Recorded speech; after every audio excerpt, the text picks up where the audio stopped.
Assalamualaikum warahmatullahi wabarakatuh. Pada kesempatan ini, kami dari kelompok 2 akan mempresentasikan tugas mata kuliah Sistem Informasi Manajemen dengan dosen Bapak Dr. Yohan Naftali SDMF yang berjudul Deutsche Bank: The Cost of Legacy Systems. Sebelumnya, perkenalkan kami dari kelompok 2 yang terdiri dari pertama saya sendiri sebagai ketua kelompok, Eva Daniati dengan NPM 20434131. Nama saya Sylvia Anggraini dengan NIM 204341009. Saya Ari Almiati dengan nomor pokok mahasiswa 2043410002. Nama saya Umi Yulia Utami, NPM 2043411028. Deutsche Bank didirikan pada tahun 1870 adalah salah satu perusahaan keuangan top dunia dengan 2.790 cabang di 70 negara yang menawarkan berbagai produk dan layanan keuangan termasuk perbankan, retail dan komersial, valuta asing, dan layanan untuk merger dan akuisisi. Deutsche Bank juga merupakan bank terbesar di Jerman dengan 1.845 lokasi cabang retail dan memainkan peran sentral dalam kehidupan ekonomi di Jerman. Dalam banyak hal, Deutsche Bank merupakan perwujudan dari sistem keuangan global. Namun, dalam perjalanannya, Deutsche Bank mengalami berbagai masalah. Adapun permasalahan tersebut kami rangkum menjadi beberapa studi kasus, dan pada kesempatan ini pula kami akan memaparkan satu persatu studi kasus tersebut, yaitu Saya akan membahas masalah yang terkait dalam kasus Deutsche Bank. Pertanyaan pertama, identifikasi masalah yang dijelaskan dalam studi kasus Deutsche Bank. Apa manajemennya, organisasinya, faktor teknologi yang berkontribusi pada masalah yang terkait di dalam Deutsche Bank.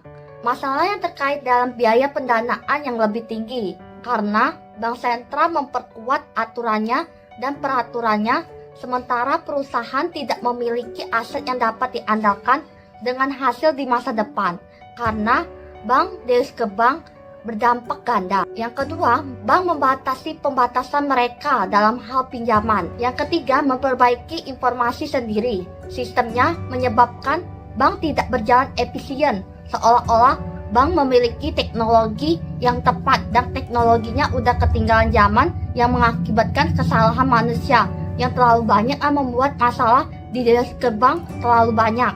Kontribusi manajemen yang terkait di dalam Deutsche Bank yaitu dalam sistem keamanan, yaitu kurangnya komunikasi dalam memperbarui manajemen tentang masalah keamanan yang mereka hadapi yang bisa melindungi diri mereka lebih cepat dari serangannya atau up to date. Sedangkan di kontribusi organisasi di Deutsche Bank yaitu organisasi tidak membuat strategi yang efektif, mengakibatkan mereka menghadapi pendapatan yang lebih rendah serta situasi yang kritis.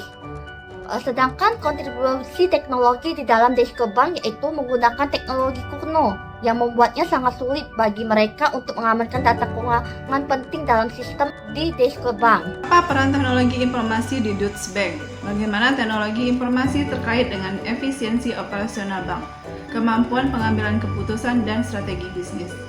Sejatinya, teknologi berfungsi untuk memudahkan proses atau mempersingkat langkah-langkah kerja dari banyak tahap menjadi hanya beberapa tahap saja. Dengan adanya teknologi informasi, bank akan bisa mendeteksi setiap perkembangan dengan cepat dan memungkinkan dilakukannya tindakan korektif untuk meminimalisir kerugian pada bank.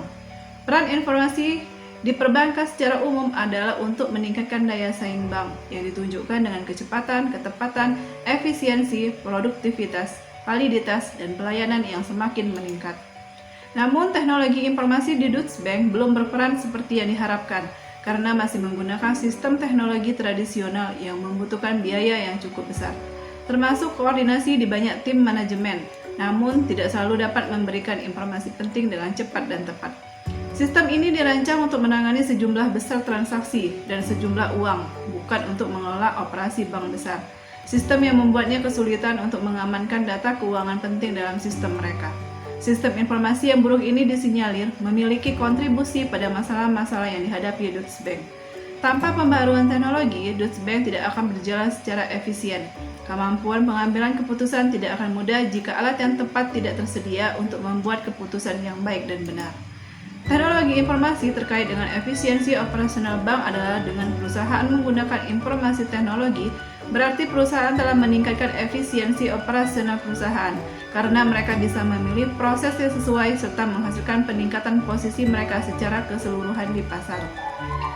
Dengan memperbaharui dan menyederhanakan teknologi informasinya, Deutsche Bank bisa memangkas biaya sistem operasi manual sehingga akan meningkatkan efisiensi dan kontrol yang lebih baik. Teknologi informasi terkait kemampuan pengambilan keputusan dan strategi bisnis.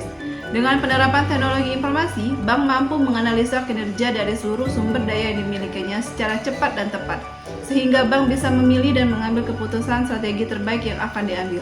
Peningkatan teknologi juga memungkinkan terjalinnya komunikasi yang kuat antara karyawan dan bank. Terima kasih. Apakah Deutsche Bank menggunakan teknologi secara efektif untuk mengejar strategi bisnisnya? Jawabannya adalah tidak.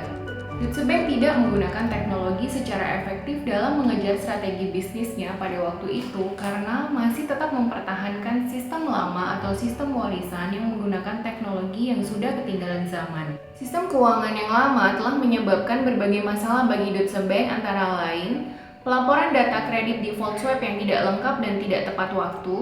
Ada banyak sistem pemesanan berbeda untuk aktivitas perdagangan di satu wilayah saja dan tidak ada seperangkat kode umum untuk mengidentifikasi klien di masing-masing sistem. Kemudian, ketika terjadi akuisisi dan merger perusahaan keuangan lain, tidak diiringi dengan pengintegrasian sistem informasi antara Deutsche Bank dengan perusahaan yang diakuisisi, sehingga platform teknologi dan program perangkat lunak menjadi tumpang tindih dan seringkali tidak kompatibel. Kemudian, dari sistem yang kuno ini juga membuat informasi seringkali tidak bisa dibagikan dengan mudah antar departemen, bahkan di level manajemen senior pun sulit untuk melihat gambaran umum yang koheren tentang operasional bank. 4. Solusi apa untuk Deutsche Bank yang diusulkan? Menurut Anda, seberapa efektifkah itu? Solusi yang diusulkan untuk Deutsche Bank adalah dengan menghadirkan John Crane sebagai CEO perusahaan yang baru. Strategi yang dilakukan Crane adalah 1. Mencoba untuk mengurangi biaya dan meningkatkan efisiensi dengan cara memberhentikan ribuan karyawannya. Kedua, fokus pada perombakan sistem informasi kuno Deutsche Bank yang terfragmentasi atau terpecah, yang merupakan penghalang utama untuk mengendalikan biaya dan menemukan sumber laba dan pertumbuhan baru. Ketiga, menunjuk Kim Hammonds sebagai Chief Operating Officer untuk mengawasi rekayasa ulang sistem informasi dan operasi bank. Hammonds mengamati bahwa sistem informasi Deutsche Bank dioperasikan secara coba-coba. Yang keempat, Deutsche Bank memutuskan untuk menarik diri dari hubungan klien yang berisiko tinggi, meningkatkan kerangka kendalinya, dan juga mengotomatiskan rekonsiliasi manual. Kelima, Deutsche Bank mengumumkan kesepakatan 10 tahun dengan perusahaan Hewlett Packard atau HP untuk menstandarisasi dan menyederhanakan infrastruktur TI, mengurangi biaya, dan menciptakan platform teknologi yang lebih modern dan gesit untuk meluncurkan produk dan layanan baru. Menurut pendapat saya yakin solusi yang akan sangat efektif ini karena akan dapat membantu menghemat banyak uang perusahaan dalam jangka waktu, serta membuat kemajuan bank menjadi aman dan sistem perbankan yang lebih efisien. Terima kasih. Assalamualaikum warahmatullahi wabarakatuh.